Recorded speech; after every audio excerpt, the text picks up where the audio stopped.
Hi everybody, my name is Anastasia Kolivas. I am a public diplomacy officer at the U.S. Embassy in Tashkent, Uzbekistan, and today I'm going to be your guest teacher.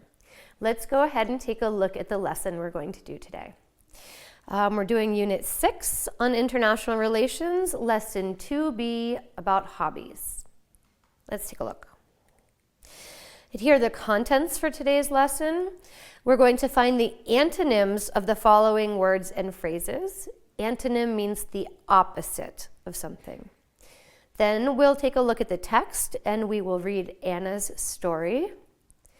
And your self-study task will be to make a report on a youth organization in your school or region. The word limit will be between 100 and 120 words. Okay, let's continue. Did you know studies show that students who participate in extracurricular activities get better grades and test scores?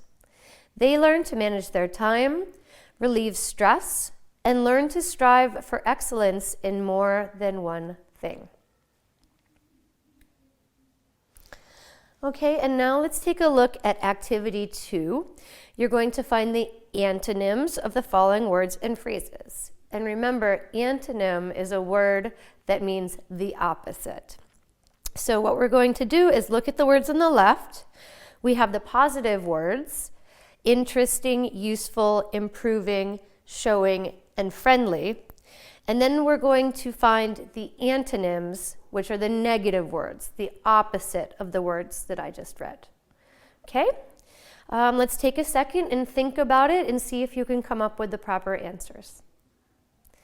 Okay, what is the opposite of interesting? If you said boring, you are correct. How about the opposite of useful? This is useless. You can't do anything with it. Okay, the next word is improving. If you said deteriorating is the opposite of improving, you are correct. The next word is showing, and the opposite of showing is hiding. And our last word is friendly. Do you know what the opposite word of friendly is? That's correct. It is unfriendly. Okay, let's take a look at Activity 3. In pairs, you're going to discuss these questions. Number 1, do you have a hobby? If yes, what is it? And I'm sure almost all of you have a hobby. Number 2, how long have you had this hobby? Number 3, is it an expensive hobby? Number 4, why do you like it? Number 5, how much time do you spend on your hobby? Number 6, is it a common hobby in Uzbekistan? If not, maybe it's common somewhere else in another region or another location. And number 7, write down 3 other common hobbies in your country. Okay, we're going to go on to Activity 4. Write 3 sentences. You're going to write the sentences about something that people often play. This could be a musical instrument, it could be a type of game, it could even be a sport. Please write a sentence about something people often collect. I know in the United States, sometimes it's popular to collect stamps or coins or maybe even other types of money from other countries. Some people like to collect stickers. There's a whole bunch of different answers for this question. And then the last is write a sentence where you name 3 outdoor hobbies which include some physical exercises. So this should be about some type of sport. Okay, and now we'll do Activity 5 where we'll read Anna's story. Most of our outside activities begin as things we do or join as a family. 5 of us play the violin, So we go to lessons as a family and practice at home when we are not learning from the teacher. Music, violin, piano, and now trumpet, is more like another school subject than an outside activity, and I can't imagine my week without it. Gymnastics started in the same way. The local gym offered classes in the afternoon, and all of us went to the gym together. I'm not a gymnast, but I enjoyed the company of other students and the opportunity to work on my strength and balance. Now, my younger sister is the only one who has continued these classes.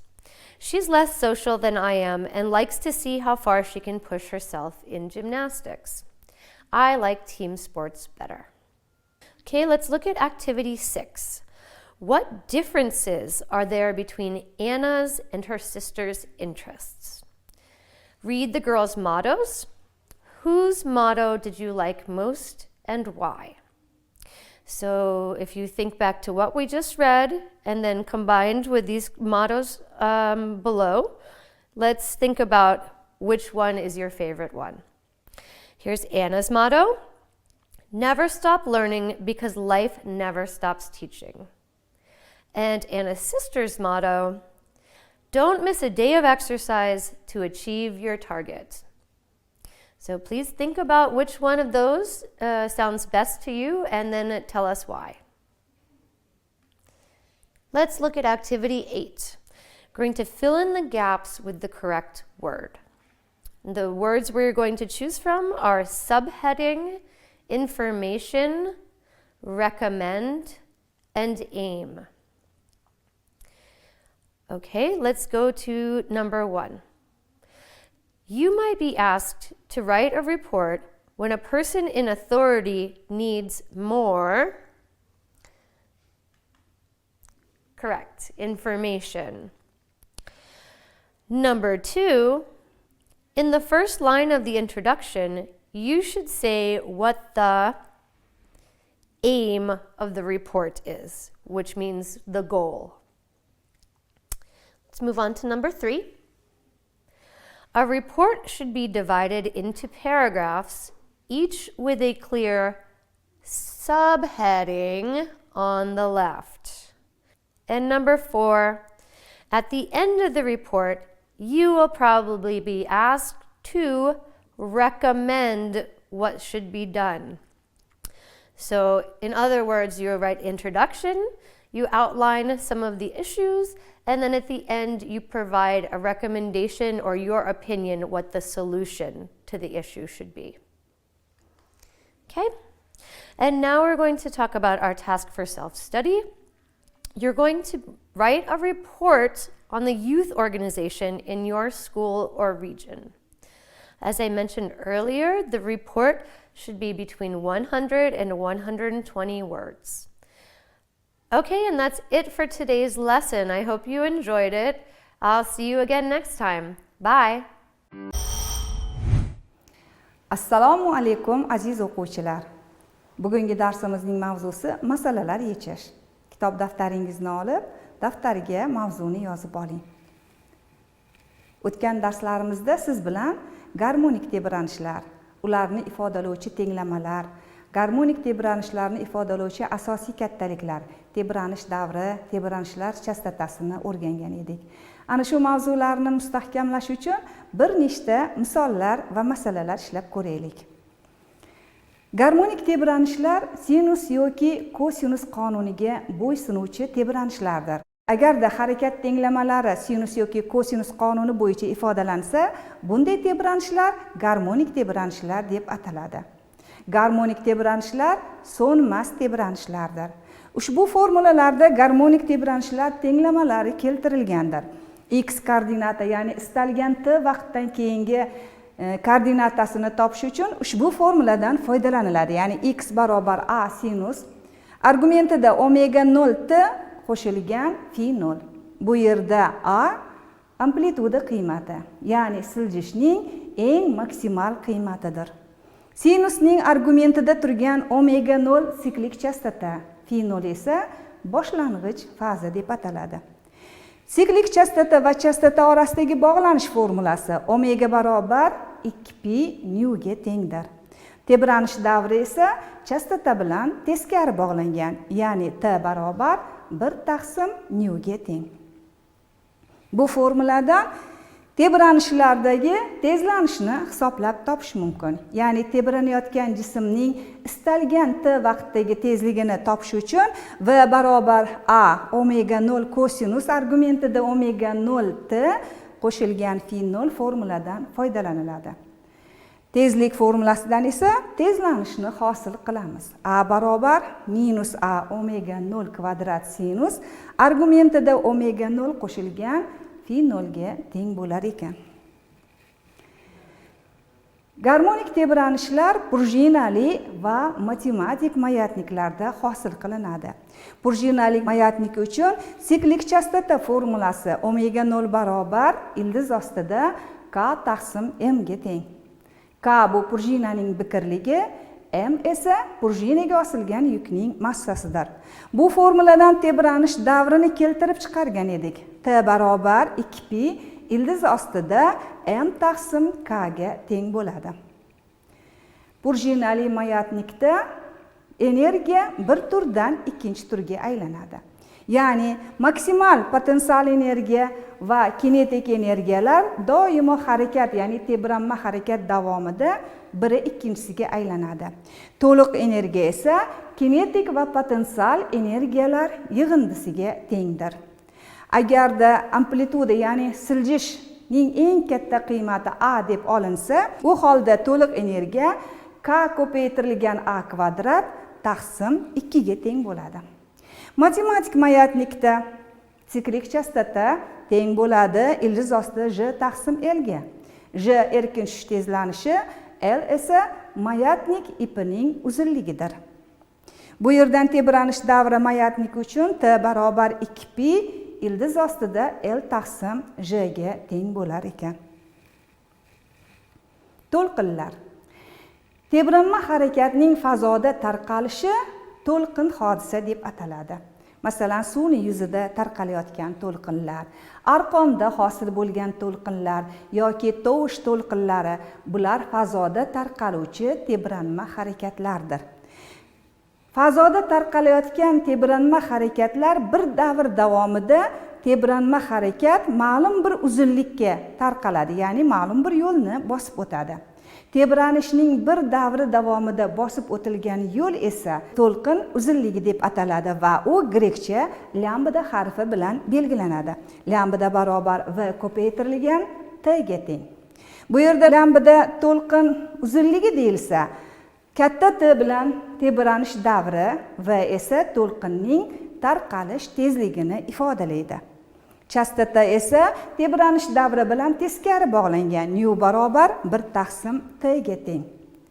Bu yerdan to'lqin tezligini topish uchun, masalan, olaylik musiqa asboblaridan, torli asboblardan rubob, tambur yoki dutorda hosil qilinadigan tebranma harakatlarni ko'raylik.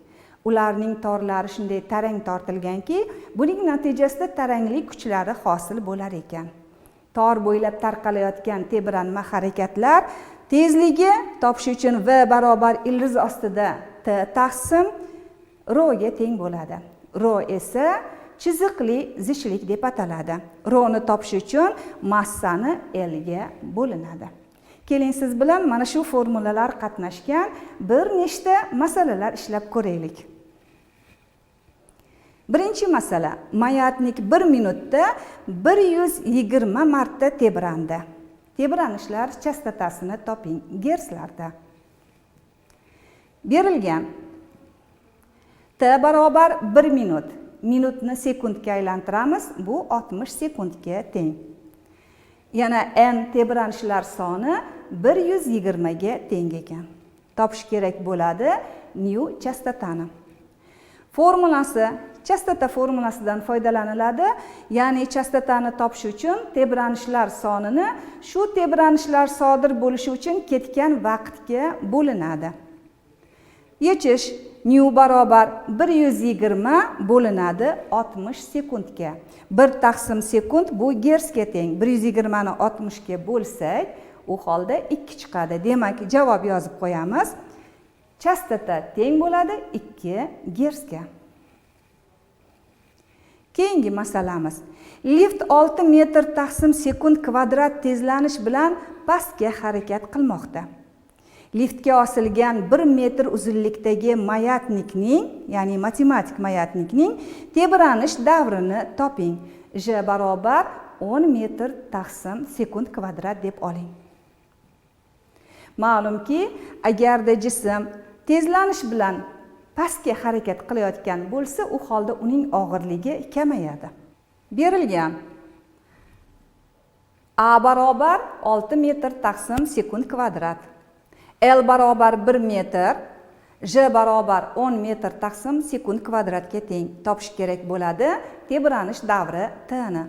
Formulasi tebranish davri formulasidan foydalaniladi. Ma'lumki, agarda jism A tezlanish bilan pastga harakat qilayotgan bo'lsa, uning og'irligi kamayadi. Shuning uchun tebranish davrida J dan A ni ayriladi. Demak, hosil qilamiz T barobar 2pi ildiz ostida L taqsim J ayru A ga teng bo'ladi.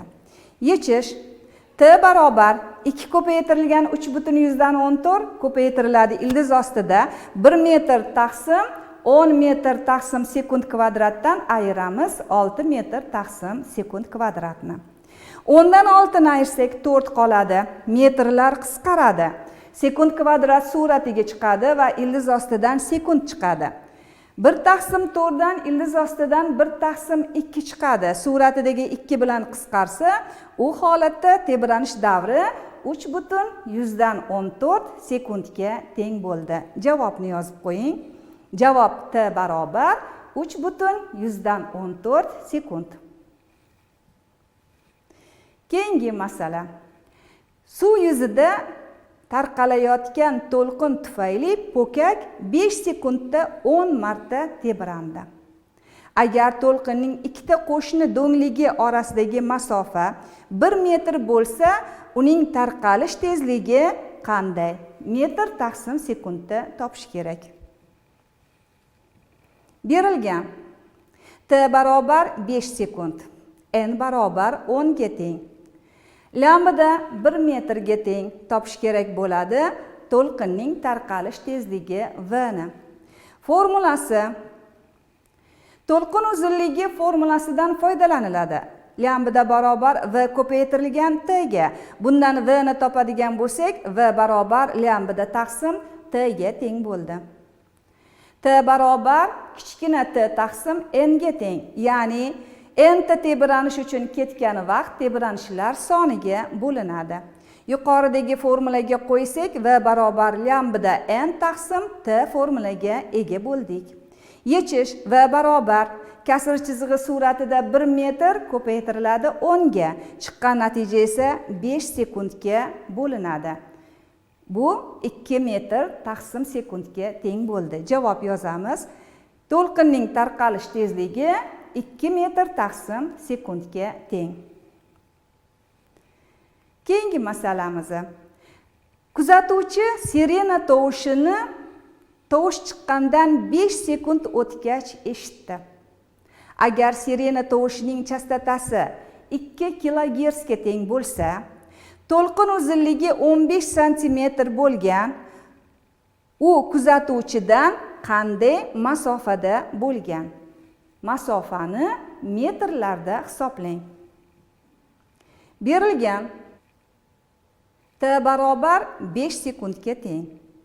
V barobar 2 kHz. Kilogersdan gersga o'giradigan bo'lsak, 2000 gersga teng bo'ladi. Lambda barobar 15 cm. Santimetrdan metrga aylantirish uchun 100 ga bo'linadi. Bu 0,115 metrga teng bo'ldi. Topish kerak bo'ladi S masofani. Formulasi to'lqin uzunligi formulasidan foydalaniladi. Ya'ni lambda barobar V ko'paytirilgan T ga teng. Bundan V ni topadigan bo'lsak, V barobar lambda taqsim T ga teng bo'ladi. S barobar V ko'paytirilgan T. Bu tovushning bosib o'tgan masofasi hisoblanadi. S barobar V ni o'rniga yuqoridagi formulani keltirib qo'yaylik. U holda S barobar T lambda taqsim katta T ni hosil qilamiz. Katta T ya'ni tebranish davri esa chastota bilan teskari bog'langan. Ya'ni T barobar 1 taqsim nu formulasini yo'l formulasiga keltirib qo'yaylik. S barobar kichkina T vaqt bu ko'paytiriladi lambda to'lqin uzunligi va nu to'lqin chastotasiga. Formulani chiqarib oldik, endi hisoblashni bajaraylik. S barobar 5 sekund ko'paytiriladi 0,115 metrga. Chiqqan natija esa 2000 Hzga ko'paytiriladi.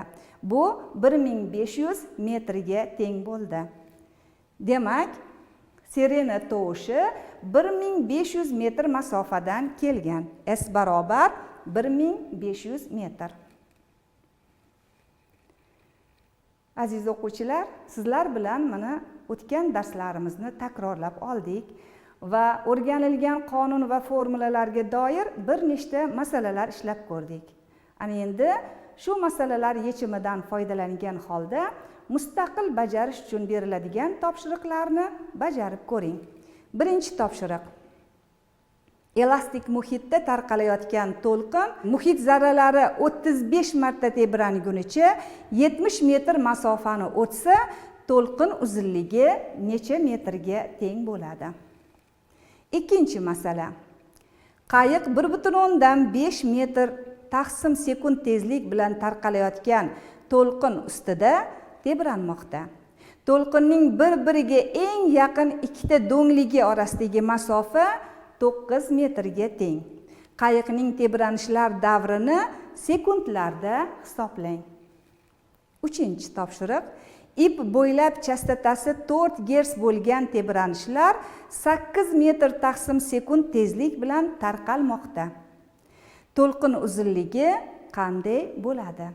Metrlarda hisoblang. Agar topshiriqlar tushunarli bo'lsa, shu bilan bugungi darslarimiz nihoyasiga yetdi. Keyingi darslarda uchrashguncha xayr. Bonjour à tous, chers mes élèves, chers mes apprenants, comment allez-vous?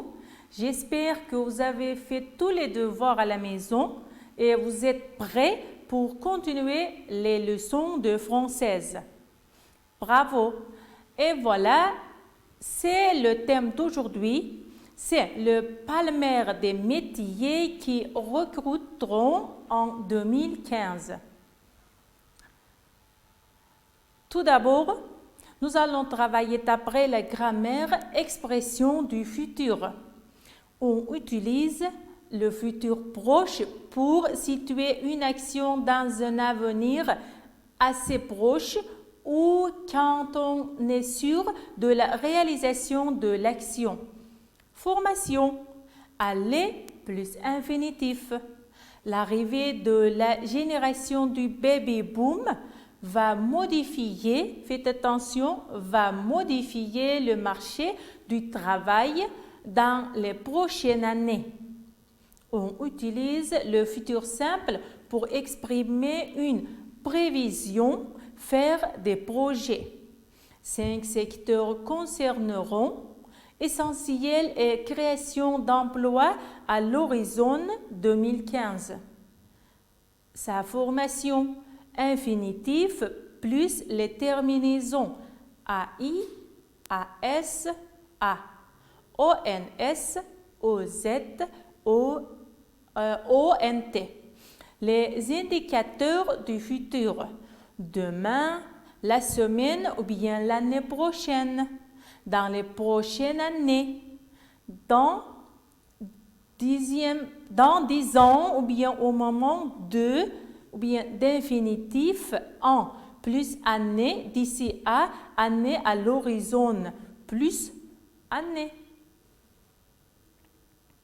Conjuguer les verbes au futur ou bien au conditionnel présent.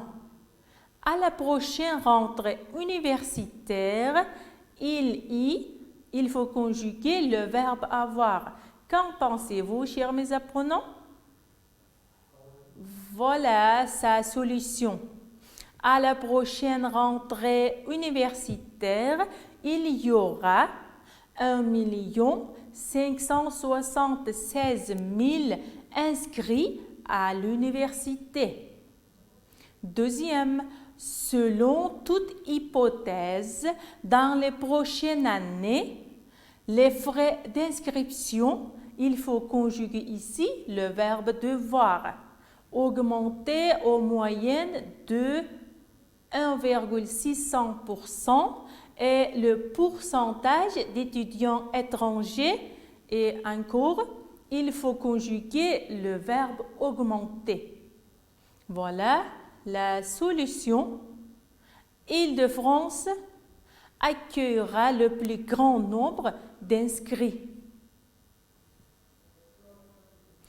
Selon toute l'hypothèse, dans les prochaines années, les frais d'inscription devraient augmenter. Faites attention à la conjugaison du verbe devoir devrait augmenter en moyenne de 1,600% et le pourcentage d'étudiants étrangers augmenterait.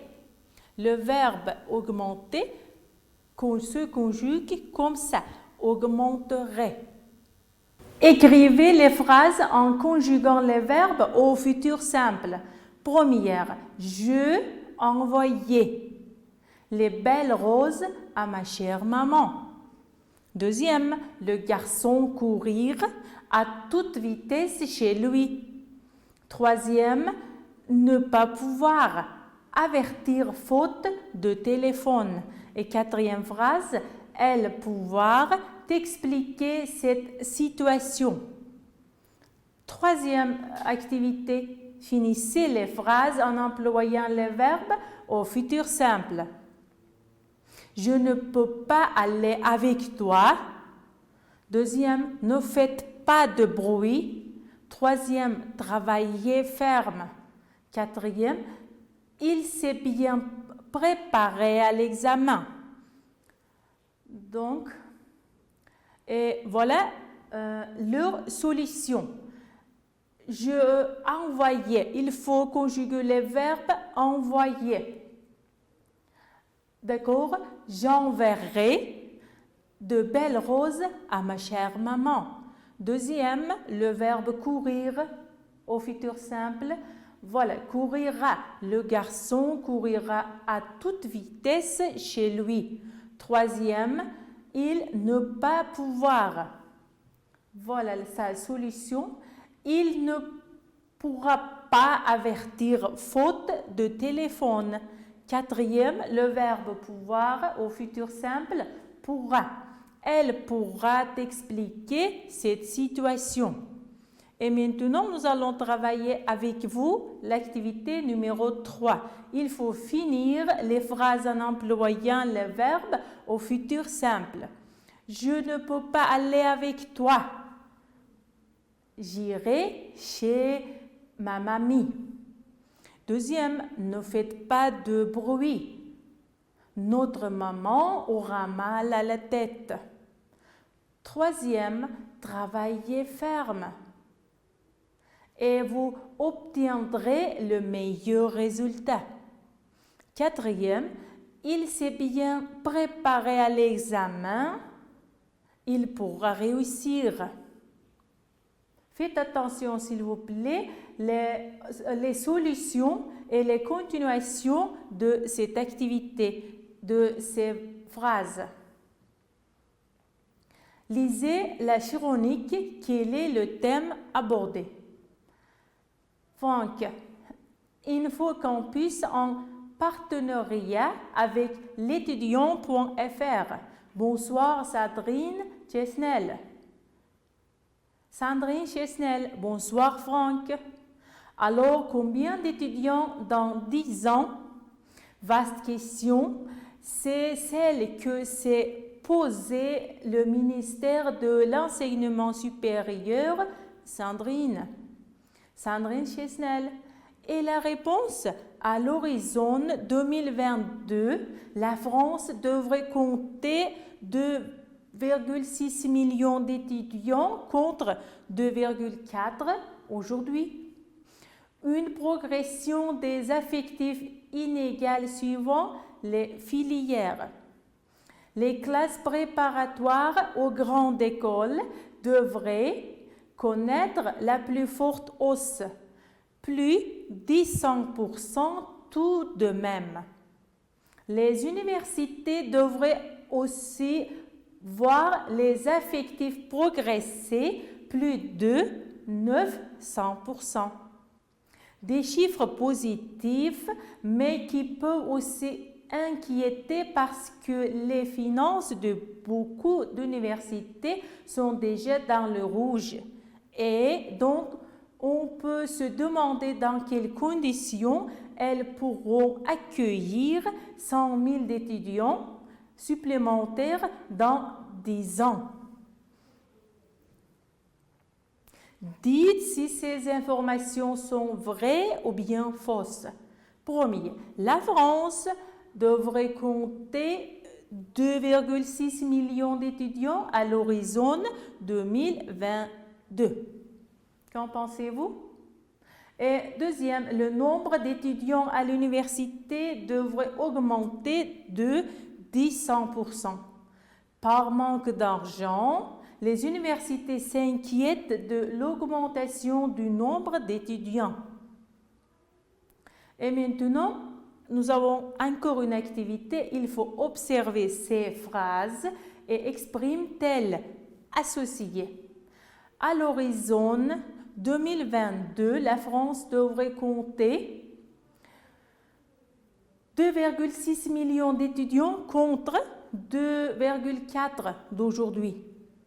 Les universités devraient aussi voir leur effectif progresser de plus 900%. Information qu'on ne peut pas encore vérifier, projet dans le futur. Et maintenant, nous allons travailler d'après leurs solutions. La France devrait compter 2,6 millions d'étudiants à l'horizon 2022. Il faut dire si c'est vrai ou bien faux. Voilà, c'est vrai. Deuxième, le nombre d'étudiants à l'université devrait augmenter de 100%. Qu'en pensez-vous? Ici, la réponse correcte, c'est faux. Troisième, par manque d'argent, les universités s'inquiètent de l'augmentation du nombre d'étudiants. Ici, la réponse correcte, oui, vous avez raison, c'est vrai. Et nous allons continuer. À l'horizon 2022, la France devrait compter 2,6 millions d'étudiants contre 2,4 aujourd'hui. Voilà. À l'horizon 2022, la France devrait compter 2,6 millions d'étudiants contre 2,4 aujourd'hui. Et la suite, projet dans le futur. Et les universités devraient aussi voir leur effectif progresser de plus de 900%. Et information qu'on ne peut pas encore vérifier. Et il faut lire encore un article, le palmarès des métiers qui recruteront en 2015. Choisir un métier en fonction de ses goûts et de son caractère, c'est naturel. Mais le choisir aussi en fonction des perspectives d'emploi qu'il offrira demain, au moment d'entrer sur le marché du travail, c'est mieux. Voici donc les secteurs et métiers où les besoins seront les plus importants dans les prochaines années. L'arrivée en fin de carrière de la génération du baby boom va modifier le marché du travail dans les prochaines années. ces départs à la retraite représenteront d'ici à 2015 85% des emplois offerts. L'enseignement, par exemple, devra recruter 345 000 personnes. De même, la population des cadres administratifs et dirigeants devrait augmenter de 131 000 actifs. Le tertiaire continuera sa progression. 5 secteurs concentreront l'essentiel des créations d'emplois à l'horizon 2015. Les services aux particuliers, 400 000 nouveaux emplois. La santé et l'action sociale, ici 308 000. Les transports et la logistique, ici 225 000. Les métiers administratifs, ici 197 000. Le commerce et la vente, 194 000.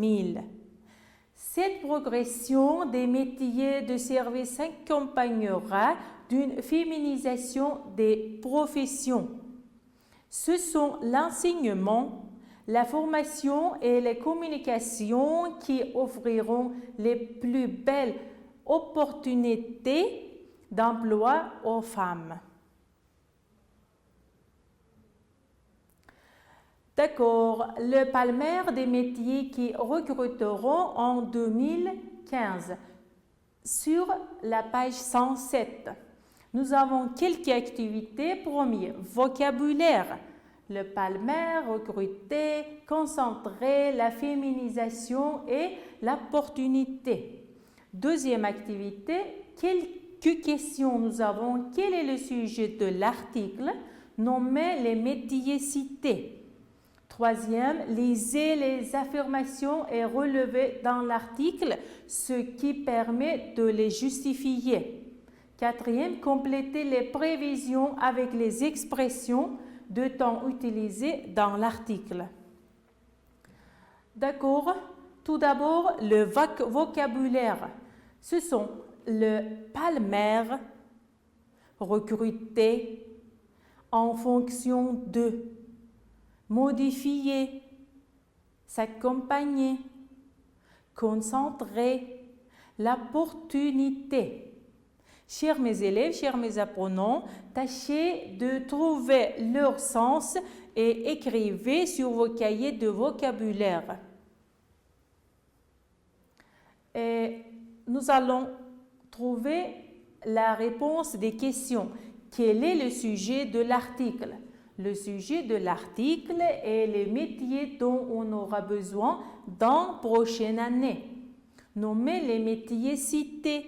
Ce sont enseignants, cadres administratifs et dirigeants, ceux qui consomment le transport et la logistique, la santé, le commerce et la vente, etc.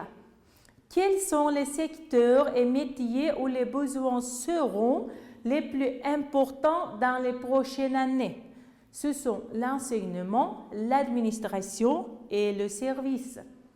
Combien de personnes recrutera l'enseignement? L'enseignement recrutera 345 000 personnes. Est-ce que les cadres administratifs et dirigeants augmentera? Oui, la population des cadres administratifs et dirigeants augmentera. La féminisation accompagnera quel secteur de l'économie? Ce sont l'enseignement, la formation et la communication. Lisez ces affirmations et relevez dans l'article ce qui permet de les justifier. Il y aura plus d'offres de travail.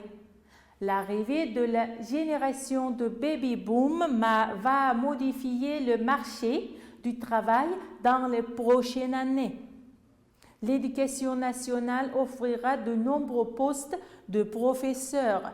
l'enseignement devrait recruter 345 000 personnes. Il sera plus facile de trouver un travail comme aider aux personnes. 5 secteurs concentreront l'essentiel des créations d'emplois à l'horizon 2015. Les services aux particuliers recruteront 400 000 nouveaux emplois. D'accord, complétez les prévisions avec les expressions de temps utilisées dans l'article. Voici donc les secteurs et métiers où les besoins seront les plus importants dans les prochaines années. Arrivé en fin de carrière de la génération du baby boom va modifier le marché du travail vers 2015. Et maintenant, grammaire, l'expression de l'hypothèse.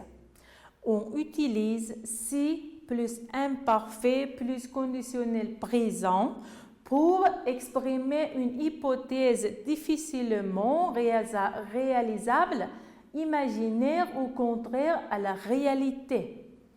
Par exemple, si j'avais assez d'argent, je partirais très loin. Deuxième, je partirais très loin si j'avais assez d'argent. C'est le mode de l'irréel. On utilise pour exprimer une éventualité, donner une information non vérifiée.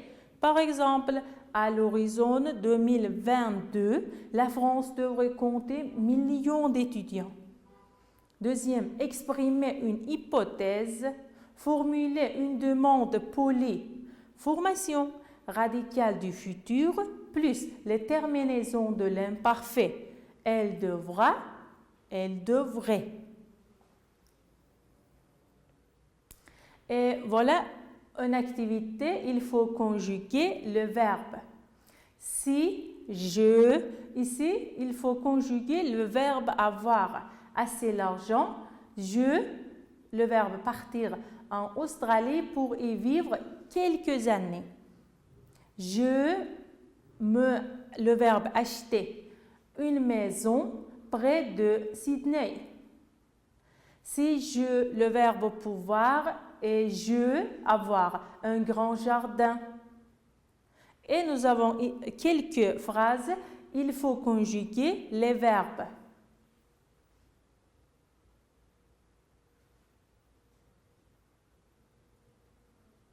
Et voilà la solution de ces phrases. Si j'avais assez d'argent, je partirais en Australie pour y vivre quelques années. Deuxième, je m'achèterais une maison près de Sydney. Si je pouvais, j'aurais un grand jardin. Je cultiverais mes légumes et je pourrais manger complètement bio. Si je quittais mon travail, j'aimerais m'installer en Bretagne, près de la mer. Si j'avais assez d'argent, j'arrêterais de travail. Je me consacrerais au bénévolat. Faites parler ces personnages. Par exemple, Oscar, quitter la France, installé en Espagne. Si je quittais la France, je m'installerais en Espagne. Amélia, gagner au loto, arrêter de travailler. Fred, être jeune, faire le tour du monde. Cathy, changer de travail ou bien changer de travail, gagner plus. Jules et Jim, pouvoir partir à la réunion.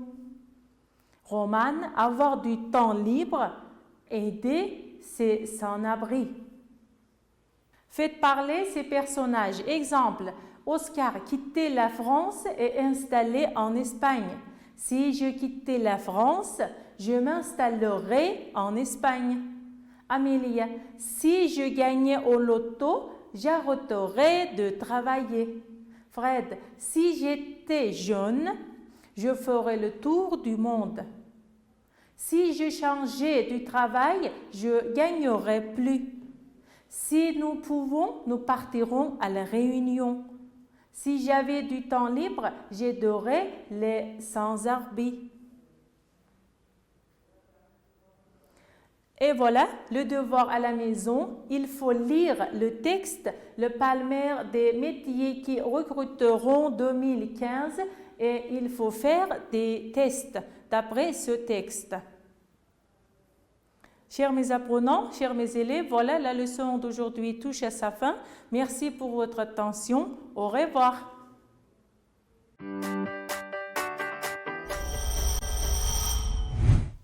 Assalomu alaykum aziz o'quvchilar.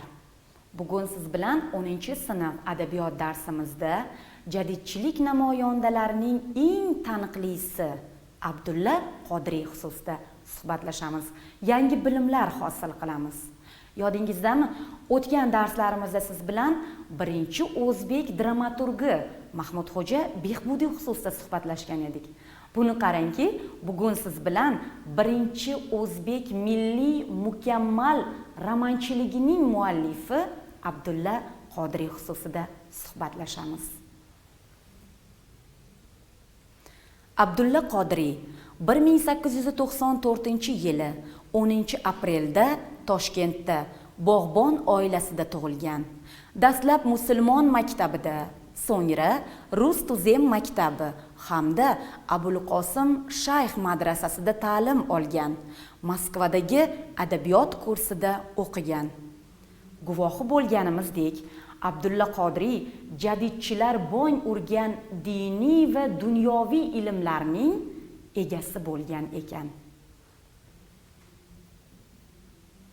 Ijodiy faoliyati 1917-yilgi oktyabr oyidagi davlat to'ntarilishidan so'ng Eski shahar Ozuqa qo'mitasining sarkotibi, Oziq ishlar gazetasining muharriri, Mushtum jurnali tashkilotchilaridan biri sifatida ijtimoiy hayotga faol aralashdi. Aziz o'quvchim, Mushtum so'zining o'ziyoq sizda satirik, yumor jarayonlarini eslatdi. Albatta, keling keyingi ko'rinishlarga yuzlanamiz. Maxfiy imzolar. Albatta, o'z davrida Turkistonda kechayotgan siyosiy ahvoldan ko'rinib turadiki, ijodkorlarning erkin ijod qilishiga imkoniyat yo'q edi. Qodiriyda ham shu jumladan. Abdulla Qodiriyning asarlari matbuotda Julqunboy, Juboy, Dumbulboy, Dumbulnissa, Kalvak Mahzum, Toshpo'lat Tajang, Ovsar kabi imzolar bilan bosilib chiqardi. Albatta bular Qodiriyning maxfiy imzolari edi. Ushbu imzolar ostida Qodiriy kulgili jarayonlarni, hazilomuz jarayonlarni tanqidiy asarlari bilan yoritib borardi. Aziz o'quvchim, Abdulla Qodiriyning farzandlari va ularning oilasi haqida to'xtalish juda ham o'rinli, chunki bugungi kunda ham adabiyot sahnasida o'zining o'rniga ega bo'lgan Habibulla Qodiriy aynan adabiyotshunoslar tomonidan taniqli shaxs sifatida e'tirof etiladi. Keling, Qodiriyning hayot yo'lidagi oilasiga bir nazar solamiz. 1914-yil Rasul Muhammad boyning qizi Rahbarnisaga uylanadi va ularning Nazifa, Habibulla, Adiba, Masud, Anisa ismli farzandlari dunyoga keladi. Albatta, adabiyotga qiziqqan o'quvchilar bo'lsa, Habibulla Qodiriy nomi sizga tanish nom va ushbu nom Abdulla Qodiriyning o'g'li sifatida adabiyotda qolgan. Ijodiy faoliyati. Albatta, dastlabki ijodiga yuzlanamiz. To'y, ahvolimiz, millatimga, fikr aylagil kabi she'rlarning muallifi. Baxtsiz kuyov dramasi. Yodingizda bo'lsa, o'tgan darslarda ta'kidlab o'tgan edik. Mahmudxo'ja Behbudiyning Padarko'sh dramasini o'qib, undan ta'sirlangan holda baxtsiz kuyov dramasini qanday yaratganimni o'zim ham sezmay qoldim deya ta'kidlagan ekan Abdulla Qodiriy. Demak, bir asardan ilhomlangan holda yana bir dramaning vujudga kelishi adabiyot sahnasidagi yana bir mukammallikning belgisidir. Baxtsiz kuyov dramasida Abdulla Qodiriy xoyu havasga uchib, qarz havola bilan uylangan yigitning oxiri fojia bilan yakunlangan taqdiri haqida yozadi. Demak, 20-asr boshida ham bunday voqealar sodir bo'lgan ekan. Aziz o'quvchim, keling keyingi qismiga o'tamiz. Ijodiy faoliyatining Juvonboz hikoyasi. Albatta bu hikoyani quyi sinflarda mustaqil o'qish uchun berilgan adabiyotlar ro'yxatida o'qigan bo'lishingiz kerak. Realistik hikoya. Ha, Abdulla Qodiriy o'zining hayot yo'lida ko'zi bilan ko'rgani, guvohi bo'lgani, bolaligi haqidagi, ba'zi o'rinda avtobiografik desak ham mubolag'a bo'lmaydi, uloqda hikoyasini yaratdi. 1916-yilda yozilgan Uloqda hikoyasi dunyo adabiyotidagi nazariy mezonlarga mos keladigan o'zbek realistik hikoyachiligining boshlanishiga sababchi bo'ldi desak mubolag'a bo'lmaydi. Yodingizdami? Quyi sinflarda Uloqda hikoyasini o'qigansiz. Uloq ko'p kari jarayonlari va shu bilan birga bir qancha insoniy jihatlar. Buni keyingi darslarda to'xtalib alohida tahlil qilamiz. Feletonlar qiroli. Avvalo feleton so'ziga to'xtalsak, ushbu so'z fransuz tilidan olingan bo'lib, varaqa degan ma'noni bildiradi. Xo'sh, u nima o'zi? Feleton publitsistika bilan bog'liq jarayon. Publitsistika esa matbuot degani. Demak, boshlaymiz. Kalvak Mahzumning xotira daftaridan Toshpo'lat Tajang nima deydir kabi hajviy asarlar yozadi. Bu asarlarda nima aks etgan?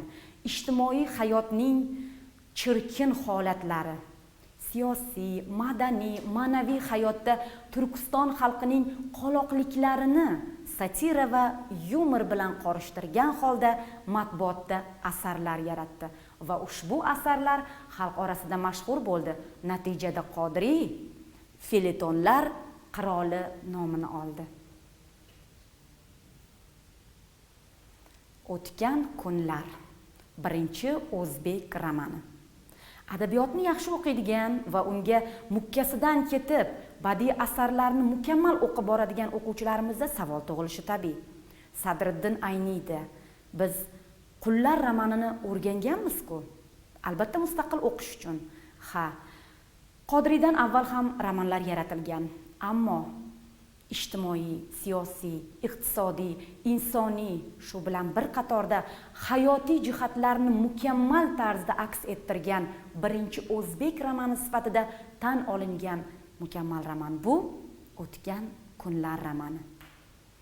O'tgan kunlar romanining ayrim fasllari dastlab 1923-1924-yillari Inqilob jurnalida e'lon qilindi. 1925-1926-yillari romanning har bir bo'limi kitob holida bosildi. Hech mubolag'asiz, ma'rifatga tashna bo'lgan xalq, Turkiston eli bu asarni yorug' yuz, ochiq quchoq bilan kutib oldi. Xalq orasida mashhur va yod bo'lib ulgurdi. Ha, tarix bundan dalolat, guvohlik beradi, chunki bu asar kitob bo'lguncha xalq orasida mashhur bo'lib ulgurgan edi. Shundan so'ng Abdulla Qodiriyning yana bir mukammal romani Mehrobdan chayon yaratildi. O'quvchilar orasida keng, mashhur, qahramonlari ma'lum, so'zlari esa ommabop bo'lib ulgurgan roman. Mehrobdan chayon tarixiy roman bo'lib, 1928-yilda yozilgan. Xudoyorxon va munshiylari hayoti aks etgan, saroydagi kirdikorlar bilan birga Anvar va Ra'noning ziddiyatli visol tarixi tasvirlangan. Bu roman ham mukammallikda o'tgan kunlardan qolishmaydi. Qatag'on qurboni. Ha, adibning taqdiri fojiali yakunlandi. Chunki o'sha davr siyosati ilm izlang, hatto Xitoyga borib bo'lsa ham ilm izlang deya bong uruvchi ijodkorlarni aslo yoqtirmadi. Shunday qilib, siyosatga yoqmagan ijodkorlar sirasiga Qodiriyni ham qo'shishdi. Adib 1937-yil 31-dekabr kuni hibsga olinadi va 1938-yil 4-oktyabrda xalq dushmani sifatida qatl etiladi. Insonning umri boqiy emas. Hayotdagi ko'plab tushunchalar abadiy emas, ammo insonni, ijodkorni abadiyatga daxldor etuvchi bu uning yaratgan ijodiy merosidir. Albatta bu meros mukammal bo'lmog'i kerak. Biz mana shunday mukammal asarlar yaratgan ijodkor Abdulla Qodiriyni bugungi kunda mukammal ijodiga munosib tarzda o'rganamiz va hurmat, ehtirom yuzasidan yuksaklarga ko'taramiz. 1991-yil O'zbekiston mustaqillikni qo'lga kiritganidan so'ng Abdulla Qodiriyga Alisher Navoiy nomidagi O'zbekiston Respublikasi davlat mukofoti berildi. Bundan tashqari Mustaqillik ordeni bilan taqdirlangan. Ijodkorning ijodiy faoliyati, olib borgan ilm-ma'rifat yo'lidagi jonbozliklari bugungi kunda o'quvchilar, xalq tomonidan albatta iliq kutib olingani, nafaqat iliq, judayam iliq kutib olinganiga guvoh bo'lamiz. Chunki bugungi kunda o'rganilishi kerak bo'lgan mukammal romanlarning muallifi Abdulla Qodiriy. Mustahkamlash fursati ham yetdi. Demak, savolga yuzlanamiz.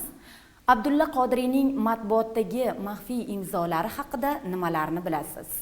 Demak, yuqorida siz bilan bir qancha maxfiy imzolarni sanab o'tdik. Keling, yodingizda qolgan bo'lsa, birgalikda ko'rib chiqamiz. Javob: Julqunboy, Juboy, Dumbilboy, Dumbilnisa, Kalvak Mahzum, Toshpo'lat Tajang, Ovsar kabi imzolar bilan matbuotda ijod qilgan. Albatta, nima sababdan bunday maxfiy imzolar olgani yuqorida ta'kidlandi. Aziz o'quvchim, Abdulla Qodiriy yuzasidan olgan bilimlarimizni mustahkamlab bo'ldik va mustaqil bajarish uchun beriladigan topshiriqlarga ham yetdik. Abdulla Qodiriyning hayoti va ijodiy faoliyati haqida o'qib o'rganing. Zero ushbu ijodkor adabiyotimizning eng yorug' yulduzlaridan biri desak mubolag'a bo'lmas. Aziz o'quvchim, keyingi darslarda ko'rishguncha xayr, salomat bo'ling.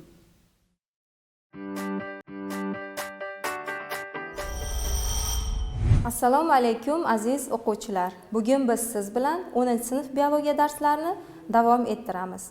Kitob, daftaringiz tayyor bo'lsa, bugungi darsimiz mavzusini daftaringizga yozib oling. Bugungi mavzumiz hujayra irsiyatining o'zgarishiga olib keladigan jarayonlar. Aziz o'quvchilar, darsimizni har doimgidek o'tilgan mavzuni takrorlashdan boshlaymiz. Uyga mustaqil bajarish uchun quyidagi jadval berilgan edi sizga. Ya'ni atamalarni ularning izohi bilan juftlab yozishingiz kerak edi. O'ylaymanki, javoblaringiz sizda tayyor. Javoblaringizni ekrandagi javob bilan tekshirib ko'ring. Birinchi, demak, plazmitlar nima? Plazmitlar xromosomadan tashqarida joylashgan, o'z-o'zini replikatsiya qila oladigan halqali DNK molekulasi. Ikkinchimiz, transpozonlar nima? Transpozonlar genomdan o'zini qirqib, genomning boshqa joyiga ko'chib o'tadigan genetik tuzilma. Keyingi savolimiz, avtonom plazmidlar nima? Asosiy xromosomaga birika olmaydigan va asosiy xromosomadan mustaqil ravishda o'z-o'zidan replikatsiya qiladigan halqasimon DNK molekulasi. Gen muhandisligi nima? Gen muhandisligi gen yoki genlar majmuasini maqsadga muvofiq tarzda o'zgartirish. Keyingisi, retropozonlar nima? Retropozonlar informatsion RNK matritsa asosida o'z nusxalarini sintezlab, genomning boshqa joyga ko'chib o'tadigan virussimon DNK molekulasi. 6-si transmissible plasmid nima?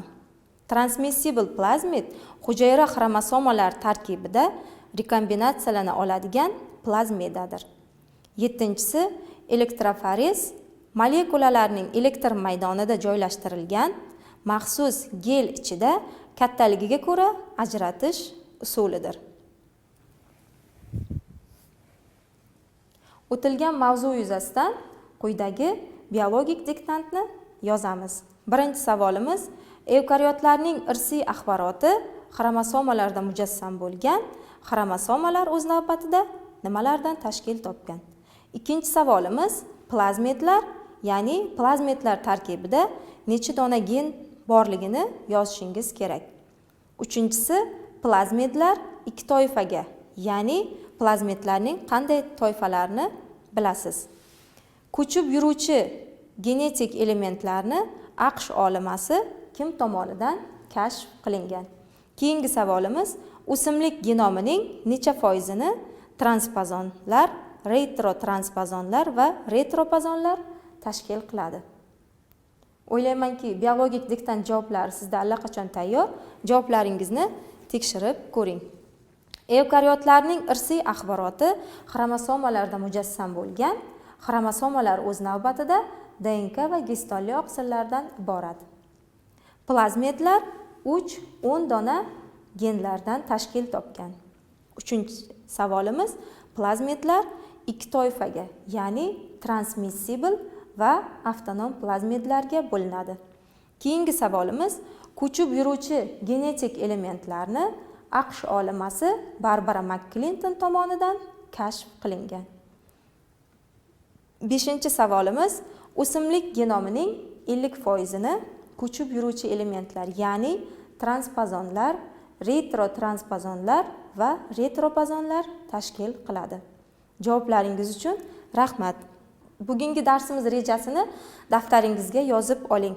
Gen muhandisligi maqsadi: 2-transformatsiya jarayoni, 3-transduksiya va konjugatsiya jarayonlari bilan tanishamiz. Gen muhandisligi. Gen muhandisligi maqsadi rekombinant DNK yaratish va shu asosda organizm uchun foydali yangi belgi va xususiyatlar hosil qilishdir. Tabiatning o'zida ham shu kabi rekombinatsiya jarayonlari yuz berishi kuzatiladi. Viruslar, faglar, bakteriyalar o'zidagi genetik moddani boshqa organizmlarga o'tkazish xususiyatiga ega.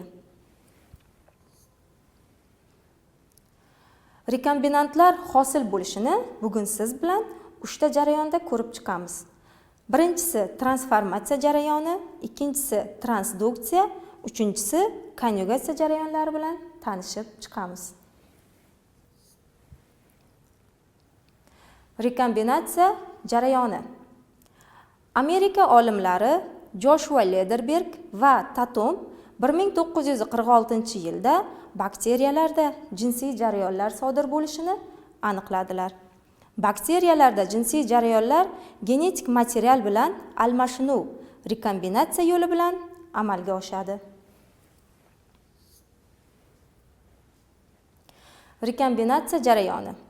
Rekombinatsiya jarayonida donor hujayra DNKsining bir qismi retsipient hujayraga beriladi va uning DNKsi bilan qo'shiladi. 1940-yillarga kelib, xromosomalar tarkibini o'rganish chuqurlashdi. Xromosoma tarkibi DNK va oqsildan iboratligi aniqlandi. Bu davrda ko'pchilik olimlar irsiyatning moddiy asosi oqsillar deb tushunar edilar.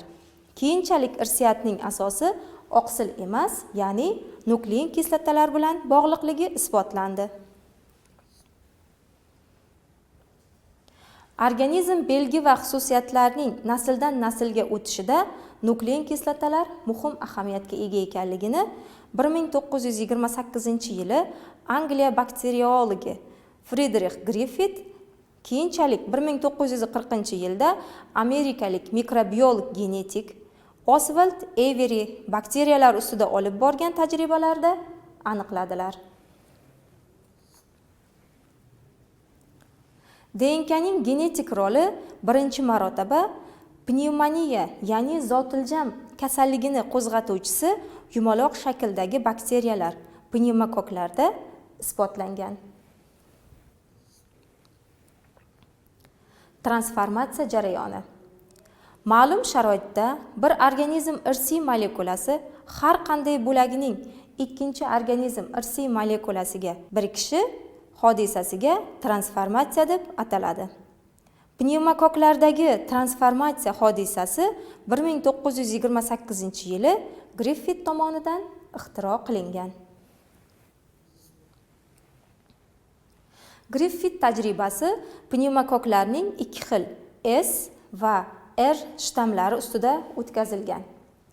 Pnevmokok bakteriyasining S shtammi maxsus qo'shimcha kapsulaga ega bo'lib, sirti silliq, ya'ni inglizcha nomidan S harfi olingan. R shtammda maxsus kapsula bo'lmaydi va sirti g'adir-budir bo'ladi. Inglizcha nomidan R harfi olingan. S shtamm bakteriyalari maxsus kapsula bilan qoplanganligi sababli sichqon organizmi immun sistemasiga ta'sirini o'tkaza olmaydi. Natijada sichqonlarda S shtamm bilan inyeksiya qilingan vaqtda sichqonlarda pnevmoniya kasalligi kelib chiqadi va sichqonlar halok bo'ladi. Friedrich Griffith tajribasini quyidagicha izohlashimiz mumkin. Ya'ni kasallik qo'zg'atish xususiyatiga ega bo'lmagan R shtammlar bilan sichqonlarga inyeksiya qilingan vaqtda sichqonlar tirik qoladi. Ikkinchi jarayonda kasallik qo'zg'atuvchi S shtammlarni sichqonlarga yuborilgan vaqtda sichqonlarda pnevmoniya kasalligi aniqlanib, sichqonlar halok bo'ladi. Uchinchi jarayonda qizdirilgan S shtammlari, ya'ni qizdirilgan vaqtda S shtammlari o'ladi. Ana o'sha nobud bo'lgan S shtammlarni sichqonlarga yuborilgan vaqtda sichqonlar tirik qoladi. Keyingi to'rtinchi jarayonda kasallik qo'zg'atmaydigan R shtamm va qizdirilgan S shtammlarni birgalikda qo'shib sichqonlarga yuborilgan vaqtda sichqonlar halok bo'ladi, ya'ni ularda pnevmoniya kasalligi kelib chiqadi. Va o'lgan sichqonlar qoni tekshirilgan vaqtda qon tarkibida S shtammlar borligi aniqlandi. Griffith tajribasida, ya'ni pnevmokoklarning S shtammidan qandaydir modda R shtamga o'tishi natijasida R shtamning ayrimlari S shtamga aylangan, ya'ni transformatsiya hodisasi ro'y bergan. Lekin Griffith S shtamm bakteriyasining qanday moddasi irsiy axborotni tashib yurishini bila olmagan. 1944-yilga kelib MacLeod, Avery va McCarthy 3 olim birgalikda Griffith tajribasini qaytadan takrorladilar va S shtammiga uning patogenlik xususiyatini tashib yuruvchi DNK ekanligini ma'lum qildilar. Ular pnevmokok bakteriyalarning ikki xili streptometsinga chidamli va chidamsiz shtammlari ustida tajriba olib bordilar. MacLeod, Avery, McCarthy tajribasini quyidagicha izohlash mumkin. Laboratoriya sharoitida proberkaga streptometsinga chidamli bakteriyalarni parchalab, uning DNK moddasi ajratib olindi. Olingan toza DNK chidamsiz bakteriyalar o'sayotgan muhitga o'tkaziladi va kuzatib boriladi. Natijada streptometsinga chidamli bakteriyalar DNK moddasi ta'sirida ikkinchi proberkada o'sayotgan chidamsiz bakteriyalar shtammi antibiotikka chidamli bo'lib qoladi. Shunday qilib, dastlab pnevmokok bakteriyalarda DNKning irsiyatga aloqadorligi isbotlab berildi. Transduksiya jarayoni 1952-yilda Gender va Lederberg tomonidan kashf etilgan Bu kashfiyotga qadar bakteriya hujayrasida fagning irsiy materiali nuklein kislota, ya'ni kirganda faglarning hujayrada ko'payishi oqibatida bakteriyaning hujayra qobig'i yo'qolib, o'lishi, ya'ni lizis bo'lishi ma'lum bo'ldi. Bakteriya hujayrasiga kirgan faglar 37 gradusda 15-60 daqiqa ichida litik siklga kiradi. Bitta bakteriya hujayrasidan ikkinchisiga faglar orqali genlarning o'tishiga transduksiya jarayoni deb aytiladi. Faglar orqali ikkinchi bakteriya hujayrasiga o'tgan genlar bu bakteriyalarning irsiyatini o'zgarishiga olib keladi. Transduksiya jarayoni. Faglar dastlab bakteriya nukleotid trifosfatlaridan foydalanib DNK molekulasini replikatsiyalaydi. So'ngra fag xromosomasi o'zi uchun oqsil qobiq sintez qilib, fag zarrachalari hosil bo'ladi. Natijada bakteriya qobig'i yo'qoladi va fag tashqi muhitga chiqib, boshqa bakteriyani zararlantiradi.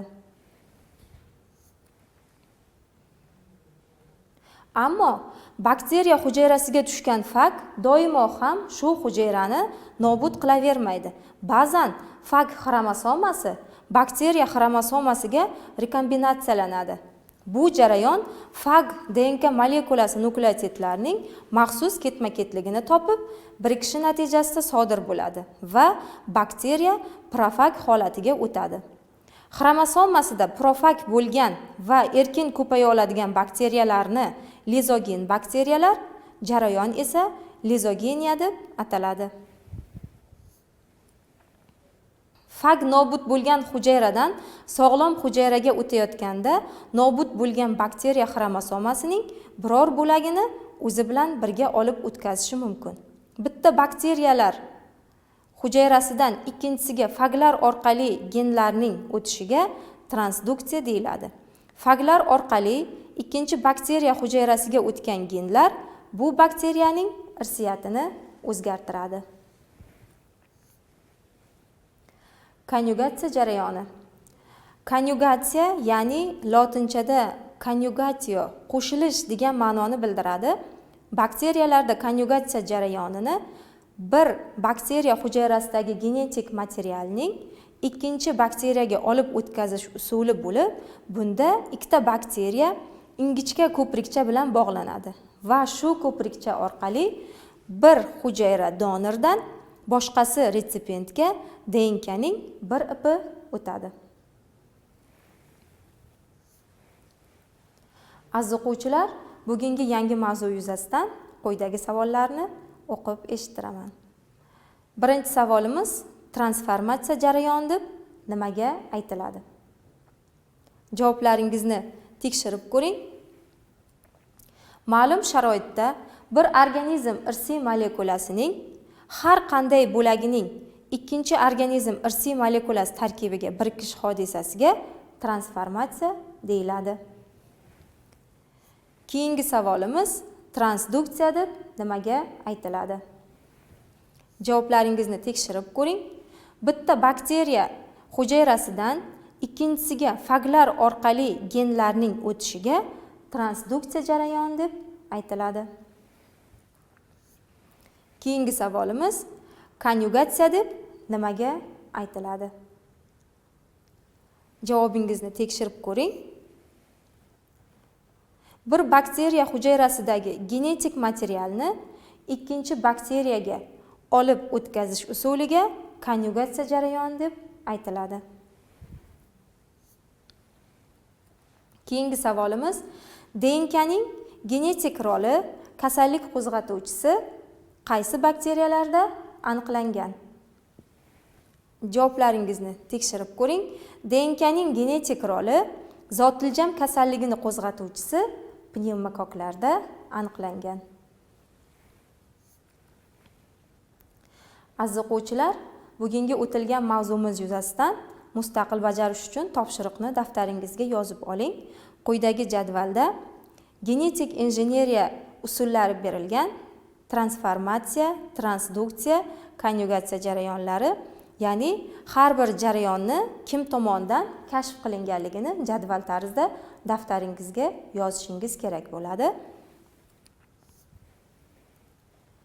Darsligingizdagi 28-paragraf mavzusini o'qing. Mavzu yakunidagi savollarga javob yozing hamda darsligingizdagi 127-sahifada berilgan 66-rasmni daftaringizga chizib oling. Aziz o'quvchilar, shuning bilan bugungi darsimizga yakun yasaymiz. Keyingi darslarda ko'rishguncha xayr, salomat bo'ling.